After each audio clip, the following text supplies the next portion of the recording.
السلام علیکم ګرانې مینوالو زه فیضان ګلستاني یو ځل بیا حاضر یم دوستانو تاسو د اول د ورکوټي چاندې کلیپ وګورئ بیا زه تاسو سره خبره کوم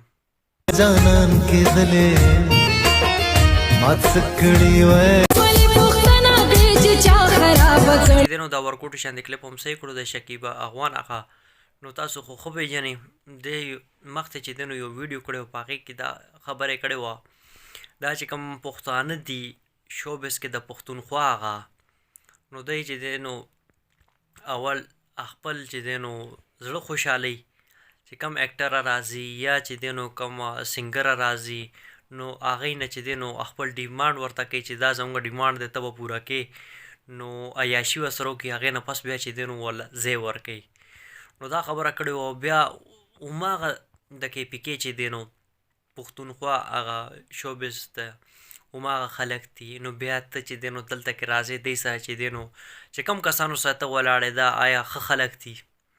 دا عزتدار خلک دي عزتدارو کې ته چې دی نو ناسته یې نو بیا خامخا چې دی نو په دې خلکو کې ناسته پاسته هم کوي او بیا دا خبره هم کوي چې دی دا ډیمانډ هم کوي نو ته به چې دی نو د چا ډیمانډونه به پوره کوې نو ځکه نو اوس دلته کې ته راغلی دی سره ولاړې ولې دی به درنه ډیمانډ به نه کړي ولې دی ته ستا د حقیقت نه دی پته نو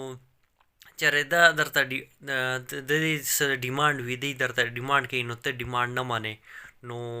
بیا خامخا چې دی نو تا له به ځای نه درکوي نو ته به نه راځې نو